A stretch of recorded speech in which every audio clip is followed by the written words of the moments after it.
Hello, this is Mike Van Meter. Welcome to the Recovery is Possible podcast. I want to thank you for joining me. You can reach us at our Facebook site, which is also called Recovery is Possible, or our website, which is vanmeterwellnesssolutions.com. This podcast exists to educate the public about addiction, remove the stigma associated with addiction, and to offer help and support to those suffering from addiction. And so, as you know, I am sponsored by FHE Health, and I want to talk about the great people down at FHE Health. A substance abuse and mental health treatment center specializing in treatment for first responders' needs, including PTSD, anxiety, and substance use. So take the first steps to a better life today by visiting FHEHealth.com. They are great people. I was just down there about 2 weeks ago meeting with them and just very impressed with the facilities. And so if you, a loved one, or anyone you know needs help, reach out to them at FHEHealth.com. And so today I have a special guest, and this kind of goes back a little bit into my past. We have Julie Yocca, and she is with Movement Forward, and I'm going to introduce you to her, and she can tell you all about her programs. But how we are indirectly related is I worked with Julie's husband many years ago. I want to say maybe 2008, 2009, we worked together at FBI headquarters in a unit, and just a fantastic guy. And I had retired and hadn't heard anything from Dan. Dan's her husband, and Julie. And I don't think that Julie and I had met at the time. I think maybe I'd heard your name, but I don't think we'd met. And then I saw a posting regarding some of the great work that she is doing, and I thought, well, let's have Julie come on the program and tell us about the very important work that she's doing, and a lot of it is community work, but we're going to talk about how that community work relates to recovery work that we're doing. So, Julie, welcome to the program. Thanks, Mike. Thanks for having me. This is incredibly exciting and a little bit nerve-wracking at the same time. So I hope I can offer some information and some perspective that might be a little bit more unique than what you normally talk about. Yeah, it's going to be a little bit different, but we're going to tie it all together. And no reason to be nervous at all. It's just you and I talking privately, and then we're going to release it to the entire planet. So there's nothing to be nervous about at all. But tell us a little bit about who you are and the work that you're doing with Movement Forward, and how this relates to the community. Sure. So I arrived at Movement Forward in January. Movement Forward is a social change organization. It's a nonprofit in Atlanta, Georgia. And one of our focuses, really our main focus right now, is in the realm of criminal justice. I had met the organization in October of 2020 during what was their inaugural National Faith in Blue weekend. And it's a program that is meant to rebuild relationships between law enforcement and the communities that they protect and serve. And at the time, I was working for the FBI in Atlanta, and I was sitting as their community outreach specialist, and I was asked to look into the program. And so I reached out to the organization. And at the time, I was also, one of my collateral duties, I was also managing the command posts within the field office. And at the time, very historically, the FBI was standing up command posts across the country to support local law enforcement in communities with all of the civil unrest that was going on around the country, given all the police-related tragedies. And so standing in command post one evening, and I had just spoken to Movement Forward days before, and I was standing, and I felt like Atlanta was falling around our ankles, and said to one of my colleagues, I really feel like there's a disconnect in this country, and I don't know what we're going to do to fix it. And he said, we just have to do what we can do. There's nothing more we can do. And I remember thinking, that's really not the answer I wanted to hear. And so reached back out to the organization to let them know, because I knew it was an important mission in the reconnecting of those relationships, that I wanted FBI Atlanta to be intimately involved in any of the programming they were going to be doing going into 2021. Well, fast forward a few weeks, and I see a job posting for the manager of their law enforcement and criminal justice programs. Had an opportunity to speak to the executive staff here at this organization, and knew near immediately that I was going to be making a huge leap of faith, walking away from a lifetime of job security and all of my friends and all of my colleagues in my FBI family to chase a mission. It's a mission that is incredibly large, supported by a very small team here, but everything we do and all of our programming, which is supported nationally by all of the by Department of Homeland Security and the Department of Justice and all the larger law enforcement organizations around the country.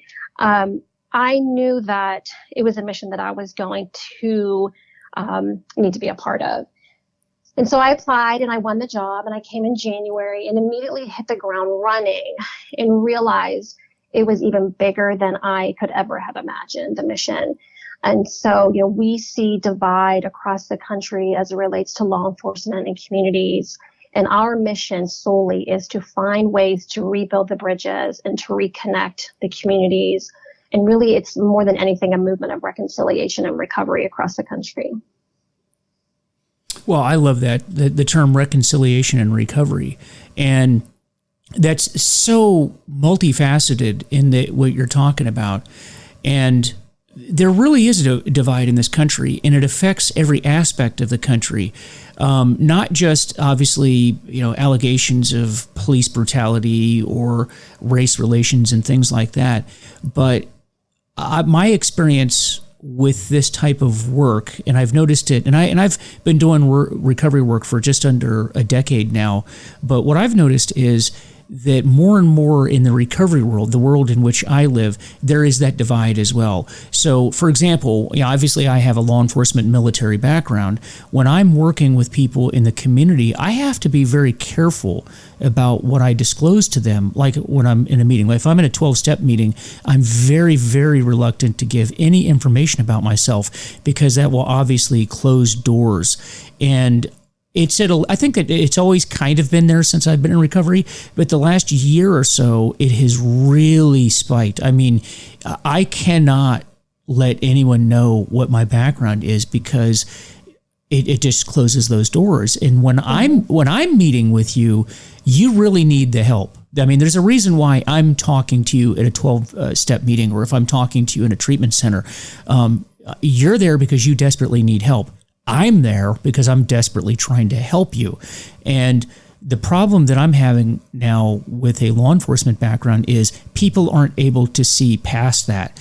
There's a myriad of reasons why people feel that way, and we'll talk about some of those. But it's really hindering my ability to help people, and that's not a good thing. And so Julie, what are your thoughts on that? Is like, how can we get back to a place where we all, as Americans, as the American people, can trust one another and get to the point to where we can accept help from people that we're leery of? Because I think that, am I wrong? I think that's where we are right now. Well, I think the country is frozen in fear on both sides. I think communities are fearful of police, and I think their law enforcement has grown in some ways even fearful of the communities that they are meant to protect and serve. And so you have fear on both sides, which absolutely breaks down communication. There's an unwillingness, I think, I see across this country and walking towards each other. There's certainly plenty of marches against each other and a lot of, yelling and screaming from different corners. But it is, I believe, it's just the country is frozen in fear. And it's, we continue to hear on, social media and traditional media where we should all stand on these topics.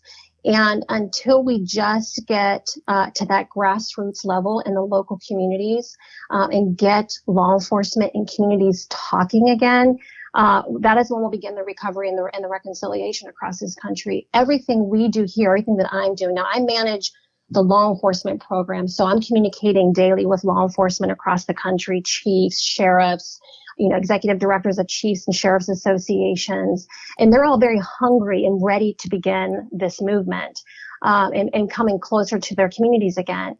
We lean heavily what we believe is a safe space. We lean on the faith community. Now, our organization is not a religious movement, and not at all, actually. We have all different types of faiths that we lean on, and every faith you can think of. And so, we should look at those spaces as a safe space. And so we lean in on those communities. You have 65 million people across this country who attend some sort of worship service. Those are 65 million people who are being protected by law enforcement in their communities.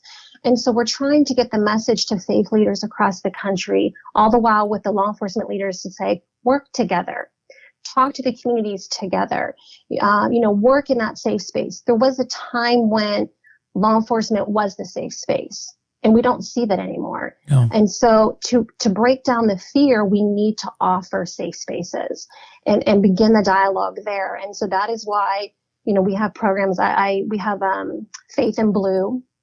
The National Faith in Blue Weekend had its inaugural year last year in October at the commencing of Community Policing Week. And in the middle of a pandemic, while people were holed up in their homes, they were able to have in this organization 1,000 events across 43 states with people partnering, law enforcement partnering with faith communities. And so the goal is to bring those two communities together, then to have it branch out to the communities at large, again, to rebuild that bridge. Well, that's really interesting. And as you're speaking, my mind is sort of racing about possibilities here because, Julie, you know that a lot of times what brings the public into contact with law enforcement is behaviors that are a result of their use of drugs and alcohol.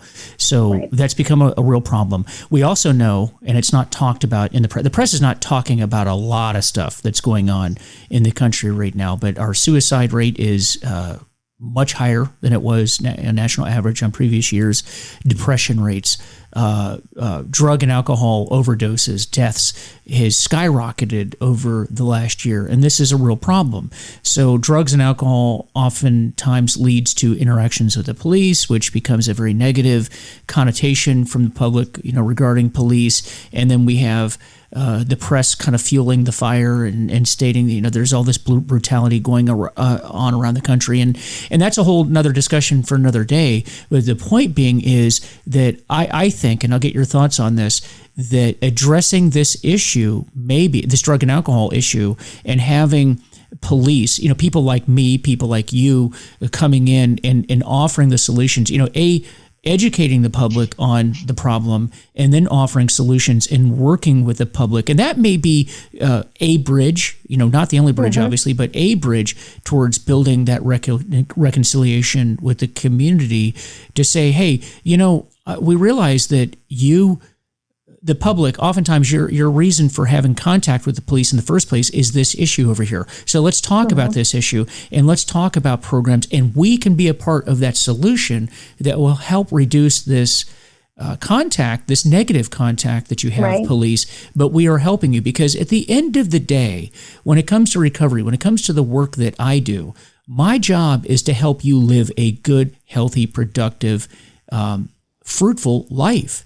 And it may be that you get fired from a job. It may be that your family never gets back together. It may be, because there are consequences for actions. However, all of us, our goal should all be for everyone in the community to be as healthy and happy as they can be, because it's going to reduce your contact with the police. It's going to make you more productive, which means that our communities at the local level are going to be more productive, and ultimately it's going to help the country in the long run.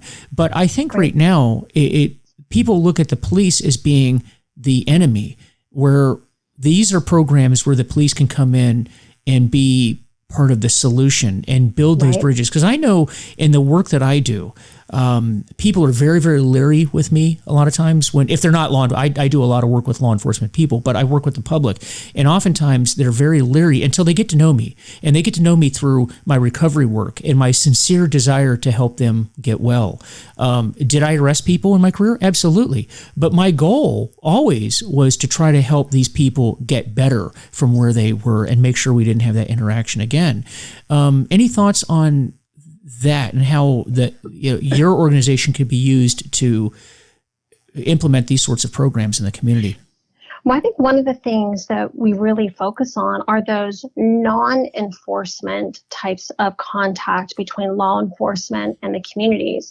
And so, a lot of our programs are about giving people the opportunity just to be with their law enforcement agency in their local communities in non-enforcement types of ways. Going back to what I was talking about with Faith in Blue, that programming here, we do programming all year long with the culmination of this weekend, and it's about getting communities together in ball games and conversations, hard conversations. I say all the time, and actually someone just said this to me, and it may have been my husband, who said hard conversations benefit people on both sides. You may be the one engaging the conversation. You think it's going to be a really hard conversation, but the person on the receiving end of that hard conversation is going to receive something as well.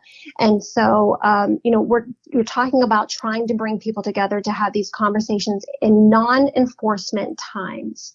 And so we've gotten so far away from that, in that, when you see people in local communities who are their children or their spouse or, parent is struggling with addiction. There was a time when the first person they would call was, that beat patrolman or woman who they had a relationship with, to say, listen, I think something's going on with so-and-so, and can you come in and talk to them? Those, you don't see that as much. I know we still see it around the country because I talk to law enforcement every day, but we need to highlight those things across the country, and that law enforcement organization in your local community is a safe space, is somewhere you can go. They're not just focused on solely those enforcement of law types of interactions. They really want to have those non-enforcement types of interactions. And we've just lost the ability across the country to feel comfortable in moving in that direction. And so everything we do here is about trying to reconnect. We go around the country and I hate to use the word training because training has become such a buzzword, about what kind of training everybody needs across the country. And we're talking to both communities. We're in communities speaking. We're talking to law enforcement, but thinking about, you would think that starting a conversation would be easy for most people. It's become really difficult. And I don't know if it's just become greater as a symptom of COVID, and everyone's been, confined to their homes for so long over the last year. But it's almost like we have to relearn how to engage one another and to walk towards each other. And so that's what we're trying to do here. But it's those non-enforcement types of interactions that we're constantly encouraging law enforcement across the country. Walk that beat, walk into that store, walk into that coffee shop. We got to get rid of the fear to do it. Yeah, and it starts with understanding the humanity of the other person. Mm-hmm. And you raise a really good point. I think just looking back, sort of analyzing this last year, and I think that down the road, academics, the PhD students of the future, are going to be doing lots of paper and research on this last year and the effects of this last year. And I think that's what happened is we've lost the humanity. We generalize entire groups of people. Yes, we do. Yes. Before we came on the air, you and I were involved in a conversation about how I was speaking to a gentleman recently that made the statement that all you cops are bad. Every single cop is bad. If you are in law enforcement, you carry a badge, you are a bad person. And I don't think that's unique to this individual. I think that large sections of our society feel that way right now. But that's dehumanizing, right? You don't want to say that about any group. You don't want to say all doctors are bad because there's one bad doctor out there.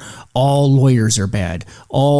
A person with this particular skin color is bad. We know that that's not. I mean, I think common sense tells you that you cannot label people in that way. But COVID and the lockdowns have kind of made it easy to do that.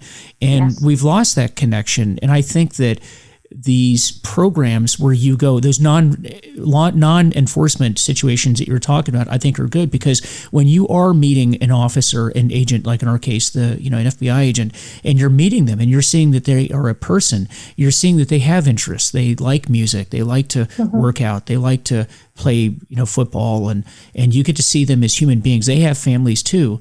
And you can see that not all, because that's the problem right now is we are an all or nothing society right now. You're either all good or you're all bad. And that's not true of any situation.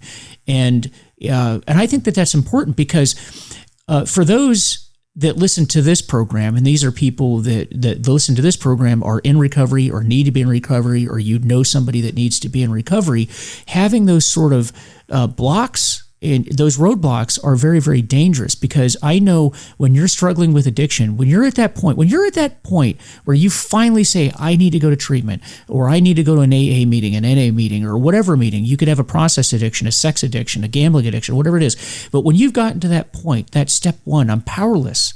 I'm powerless over alcohol. I'm powerless over sex. I'm powerless over drugs or whatever. And my life has become unmanageable, right? When you've gotten to that point, you need help. And you need help for wherever you can get it.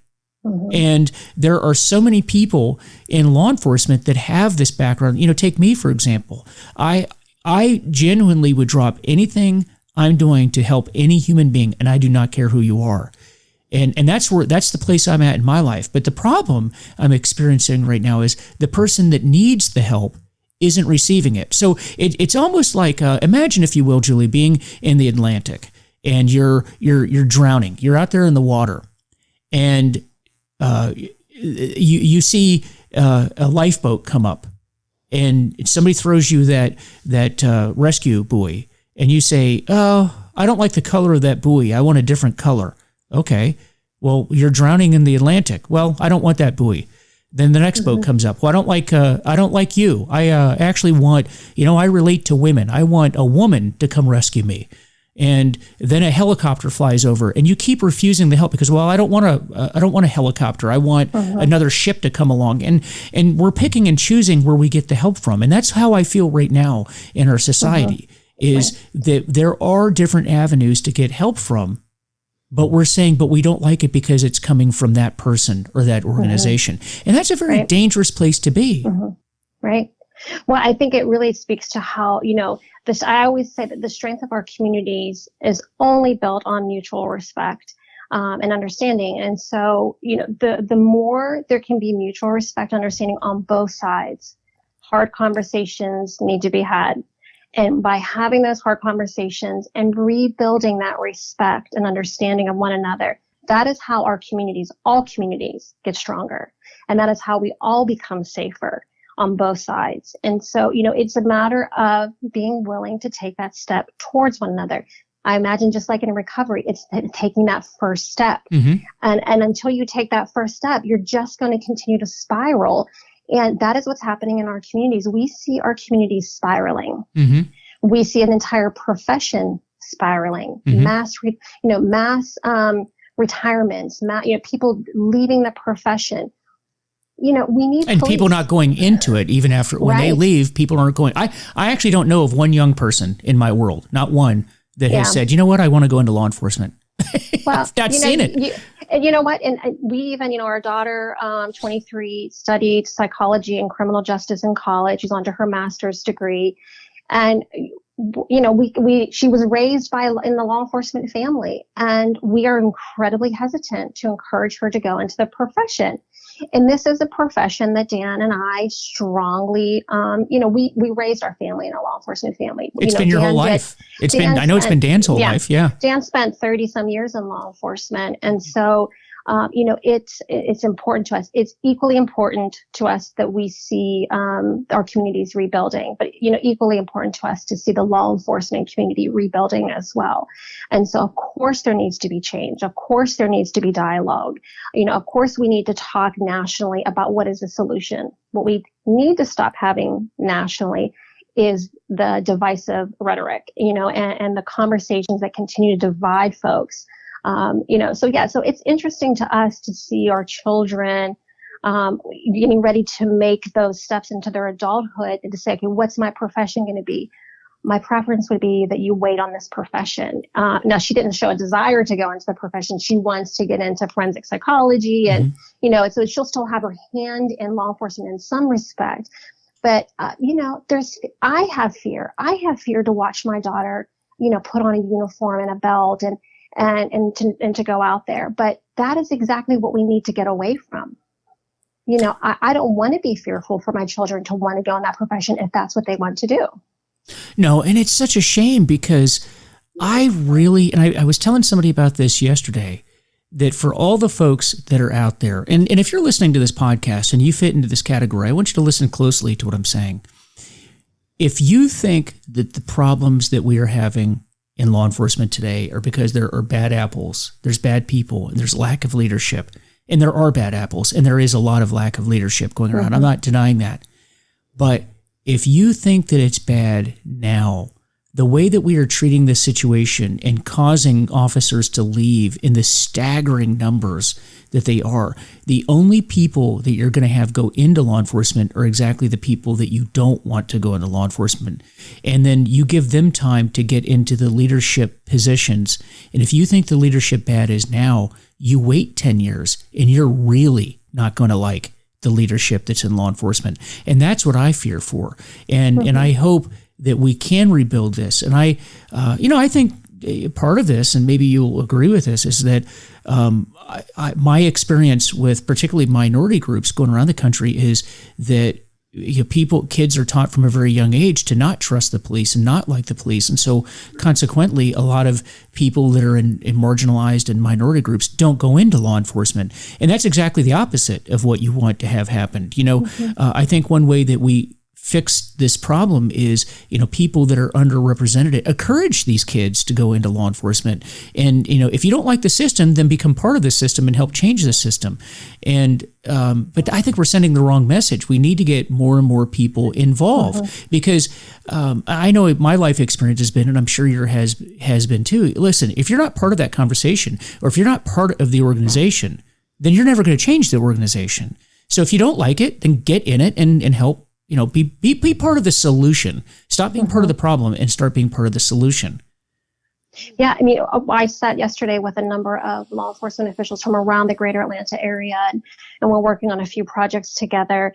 And, we talked about their desire for people to just approach them, to ask them, ask me what I think about what's going on. Ask me, what my belief is. Ask me where, sort of my moral compass is. They're desiring, like I said earlier on our conversation, there is a real thirst in law enforcement to have that dialogue, again, the positive dialogue. They're not always going to be easy conversations. They can be ugly conversations, but at least it's a conversation. And I tell you, 99.9% of the law enforcement officials are going to understand that you want to tell them something that's going to be really hard to hear, because that is where you're coming from. And equally so for them. It's a really difficult place for them to be in as well. And so, I said this, it's about reconciliation and recovery. This nation needs to recover from an incredibly long year, an incredibly divisive rhetoric that has been through our country for years, and just begin to cross that bridge, to walk towards each other. We talk about we need to walk hand in hand. Well, you can't walk hand in hand until you've actually approached one another. And so that's really what everything that we do here is about: building that bridge, reconciliation, getting into the communities, and having those hard conversations. Oh, I think that's fantastic. And I absolutely agree. And there's no problem with having that ugly conversation as long as you have it. Yep. And, people listen to one another. And, like this individual that I mentioned that I had a conversation with, obviously I don't know this individual's history. I don't know what led to this individual believing that every single person is bad. I don't know. But I do know that that's not going to improve until that individual opens their mind and at least has a conversation. Because I know in the recovery world that until you stop putting your guard up and you do put some trust in other people that have a message that can help and can maybe help you, you're not going to get better. And I believe, like you just mentioned, that the entire country needs to be in recovery of one form or another. Here's a thought that I had, Julie, and see your thoughts on this. So the 12 steps of Alcoholics Anonymous, and I'm using the 12 steps of Alcoholics Anonymous because every recovery program that's out there worldwide are variations of the 12 steps. People have, I always love how people are always trying to improve upon the 12 steps, which are tried and true, right? But people do. So there's a lot of programs that are out there that try to do different things, but at the end of the day, they are variations of the 12 steps. So when you're talking about step one, you're talking about that powerlessness and unmanageability, right? We're powerless. You and I in our community is powerless over what happened this last year. We had no power over COVID, what happened. Mm-hmm. We had no power over when COVID hitting and then everything circling out of control. You and I had no power over what Derek Chauvin did up in Minneapolis, mm-hmm. and we're all victims. And by the way, as a law enforcement guy, I looked at that and I was like, oh my God, are you kidding mm-hmm. me? Mm-hmm. What in the world are you doing? And now all cops are labeled. Julie, I don't know about you. I actually don't know any human being in my world, anybody that has looked at that video and said, yeah, I'm okay with that. I don't know anybody that's okay.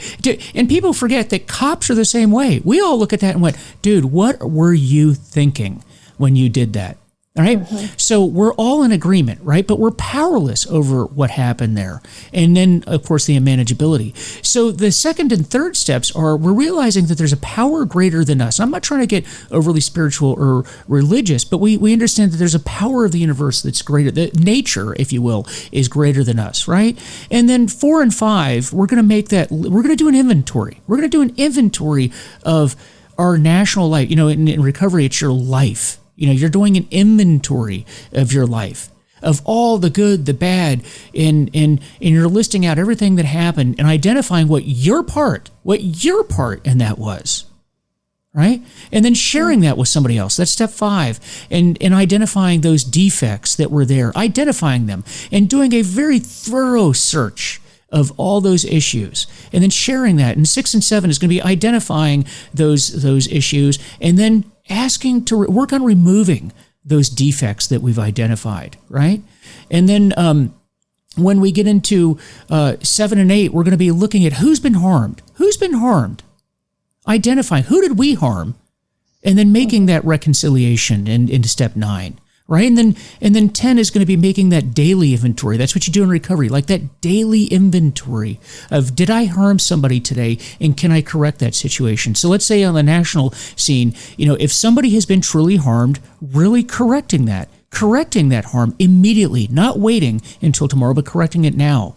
And then 11, pursuing our spiritual development as a nation, and really it's just that development forward. And then 12, having had that spiritual awakening, carrying the message to others. And that's a synopsis. That's a real Cliff Notes mm-hmm. version of the 12 steps. But I've often thought about how we can take those concepts and apply them to our communities and to our nation, because we need that right now. We really do. Right. We need it as people, and we need it as a community. Right. And you hit on something when you said, this is not, it's not necessarily spiritual, in our organization with the Faith and Blue initiative, that there's the blue, but then there's faith. And so it's not a religious movement. It's not meant to be spiritual movement, but there is an entire community that is incredibly powerful across this country. And it is the faith community of all faiths, of every faith you can think of, which are meant to be our safe spaces. And so if we could get those, 65 million people across the country who attend worship services across this country to really stand together and rebuild those relationships with law enforcement, it's a powerful force. And so, we need to lean in on those relationships, leverage the faith communities and in our local communities, have law enforcement work with the churches, the mosques, the synagogues, the temples in their local communities. Make sure your local police officers are meeting with and have met the houses of worship that are in their precincts and in their beat. Walk in, introduce yourself. We're talking about this all the time. It's not meant to be a spiritual movement or a religious movement, but it is a community that we find safe space in. And we feel like the conversations that can be had within the faith community as it relates to law enforcement can be incredibly productive conversations. And so the faith and the blue in our organization is what we're trying to do. We're trying to leverage those faith communities to help us rebuild the community engagement in the local communities with law enforcement. Yeah, and I think that this last year too, speaking of which, the faith community was not unaffected by the pandemic either. People aren't. That has been a gathering place. As you know, many churches, there's a long tradition of many churches around the country hosting AA meetings. And those have been shut down, and just us getting together and congregating. I think in my case, I think in the last year, I've physically been in my own church twice in a whole year. Same. Right. So, I mean, that has to have had a negative effect. And so as as the country starts to open up, and we are slowly starting to open back up, hopefully those are, places where we can meet, and these places of worship in the faith communities, hopefully can be that common ground, that bridge, if you will, to reconnect these communities. It's been a rough year. It really has. It really has. In all respects. It's been an incredibly rough year. So, Julie, how can everybody get hold of you guys? If any of the listeners want to reach out to you, your organization, how can they do that? So in talking about the Faith and Blue initiative, if you, your listeners go to faithandblue.org, and is spelled out, so faithandblue.org, that they'll see all the information about what is going on in that initiative across the country. And then it's just the same. My organization is called Movement Forward. It's all one word together, Movement Forward. If they go to movementforward.org, they'll go to our main website, and there they'll see who our team is, are some of our initiatives. We've got the Faith and Blue initiative. We also have the One COP initiative, which is short for One Congregation, One Precinct. That is an initiative that pairs local law enforcement, beat level patrolmen and women to houses of worship within their precinct and their beats, and they're actually build partnerships between those local departments and the houses of worship within their agency's jurisdiction. And so, Faith and Blue initiative is an extension of our One COP initiative, which has been around for a number of years. So movementforward.org and faithandblue.org are great ways to find us. Oh, that's fantastic. And folks, I encourage you to reach out to Julie and her organization, because it's really good work. And I think that this is just fantastic information. And Julie, I want to thank you again for joining us today. Thank you, Mike. Thanks for having me. Not a problem at all. So this episode has been sponsored by FHE Health. So according to SAMHSA, first responders are 30% more likely to develop behavioral health conditions like PTSD. FHE Health specializes in getting first responders better and cleared for duty. So find out more at fhehealth.com. And, folks, as always, I like to say I don't represent any group. I know I talk about AA and I talk about some other groups that are out there, recovery groups, but I don't represent any of them. I just talk about what's helped me and what may help you. Please reach out to any of these groups to get help if that's something that you need. So I hope my only purpose in giving this information is to share with you what I've done, because it's helped me, and maybe it will help you too. So if I've said anything that does not apply to you or you don't agree with, that's okay. Just try to take something that does apply to you and use it to better yourself and help others, because that's what we do in recovery. We help ourselves along the way, and we want to help impart the knowledge we've gained to others as well. So with that, please visit our Facebook page, which is Recovery is Possible, and our website, which is VanMeterWellnessSolutions.com. Let me know how we're doing. Follow us on Facebook. Reach out to me. Give me your comments, your concerns. Follow us. Share this podcast. Send it far and wide, because we certainly need help out there in our community. But I look forward to seeing you guys soon, and take care.